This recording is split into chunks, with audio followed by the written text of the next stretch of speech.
The Corvette, I just got a little more to do on the exhaust here, just so you can see a little bit of the chrome showing. I just got to put one more coat, which I've just been just doing light coats over.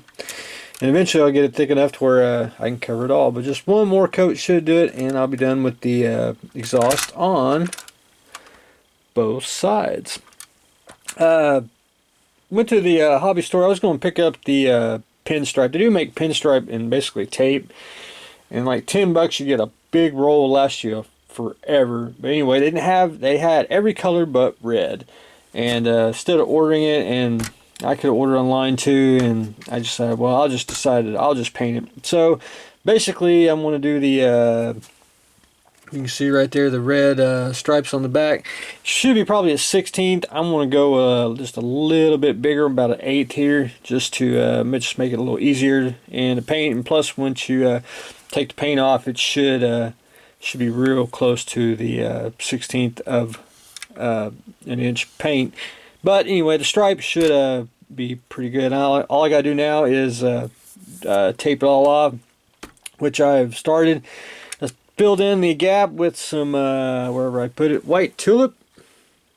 I'll probably do one more little dab of white tulip on the antenna hole there, and that'll be it for it.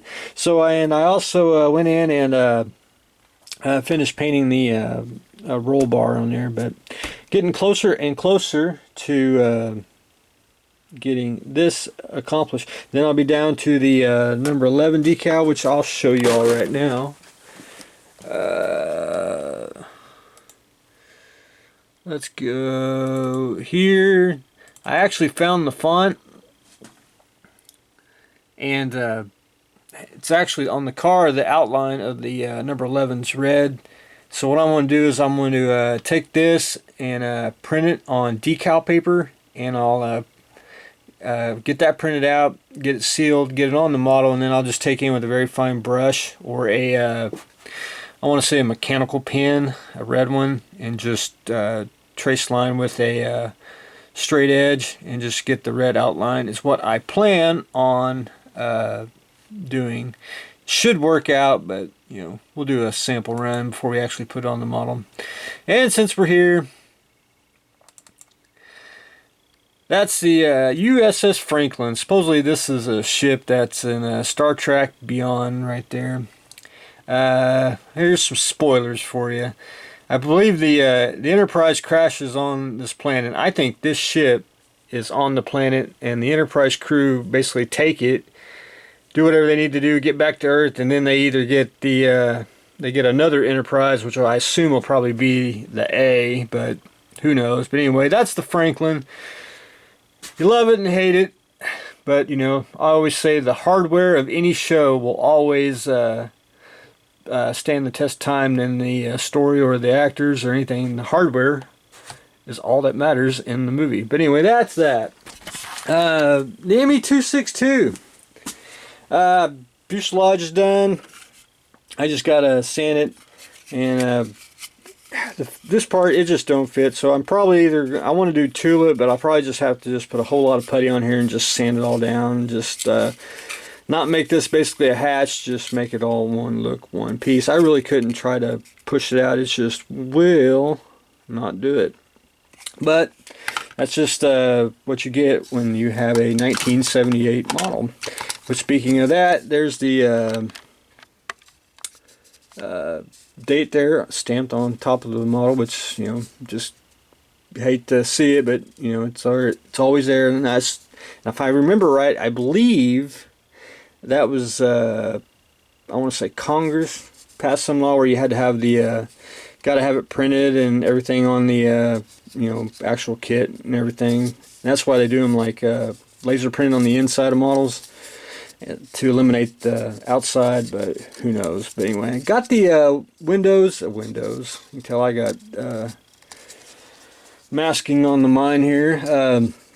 Got the wing sub assembled. I'm just basically put some glue down, put some clamps down, and we'll get it pretty good. I just got to sand a little bit of the wingtips. Hopefully I'll do some more sub-assembling and be able to get the wings on the actual plane, because that's basically the Hardest part is just to get it, where it's just set and just make it sturdy. Got the wings assembled. I got to sand the nacelles here. Just standard modeling procedure, but taking shape slowly but surely. But we'll get to that as time moves on. I got to sand a little down my. I actually use paper thin styrene to make the windows here, and the actual glue. I didn't scrape it when I put the sheet down, and you can actually see the lines. If you can see it of glue, so I got to sand all that down and. Get some more Mr. Surface on here just to thicken it up just a little bit. So you will not see that in the kit. And speaking of kits, the Space 1999, I'm basically going to do 2 pods. I'm going to do a like a generic pod, and I'm probably going to have to re-scratch build that one. I just was playing around with balsa foam, just seeing if I wanted to go that route. This is basically the winch. It goes on in the middle there. I really don't want the winch, and it's actually kind of hard to pull when it's got a dip like this. What I'm going to probably do is I'm going to build this up just a tad. I'm going to redo it, and basically make this all one piece solid, where you still have just a little bit of curve, and it'll be just a variant of the winch. I don't want to do an exact replica of the winch, because I don't like rivet counters that, it's not accurate, I can't build that. And I like to make generic stuff to go with the Eagle, and I think it increases imagination and creativity when you do start doing generic close like pods and stuff to make the ship unique instead of a screen accurate model. Anyway, I'm working on that. Hopefully I'll be able to get a couple pulls out of that and show everyone once I get that done. And speaking of kits, there is the creeper truck vacuum form kit. Basically going to be 2 pieces. Yeah, I'm probably going to make about 10 or 15 of them, and that's pretty much going to be it. I'm having a hard time pulling it out, and that is the back here wants to split, which I'll probably just, what I'll do is I'll just split it. There'll be a split down the seam. It's an easy fix. If you've ever built a vacuum form kit, and it's got a little bit of webbing, which that ain't nothing. And this is just the first one I pulled, which I'll probably build this one for the actual creeper truck that I need to build. And but there you have it. I mean, it's all pretty much there. You just gotta trace it out, cut it out, and ready to rock and roll. I'll probably do a wad of them, but that'll probably be a I know that's a deterrent for a lot of people, but it's a real easy fix. I mean, just a bead of glue and you'll be done. One thing though is when I do these and sell them, you won't get the entire sheet. I will cut it, and you'll have extra room way out here, but it'll just be easier to ship and be cheaper than shipping an actual, because this is about 12 inches square. So keep that in mind if you would like to purchase one. But anyway, that's pretty much what I'm going to do. I'm going to probably go sand down the truck just a little bit more and see if I can solve a little bit of the that part. But if not, it's not a real big deal. I mean, basically you don't see the interior of the truck anyway. Glue this together, and you can fill it, and then put the cab and the wheels and everything in, and you should have a very cool creeper truck. And speaking of vacuum form kits again, we will have the mutts cuts. It'll be a 1, 2, 3 piece kit. There's the tail, and again I will cut this down, and you'll still have plenty of room to cut close to the vehicle itself. You have a little bit of webbing. That's on the very tail end, but that's not a deal breaker.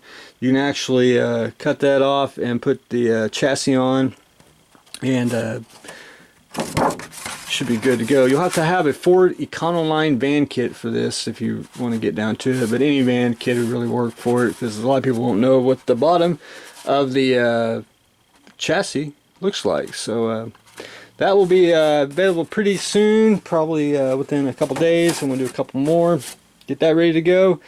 But that's what I've got going on today.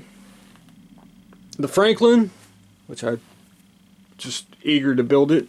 The mutts cuts. The vacuum form of the creeper truck, which we're going to start building that very, very soon. The Black Moon Rising, which I will get some more.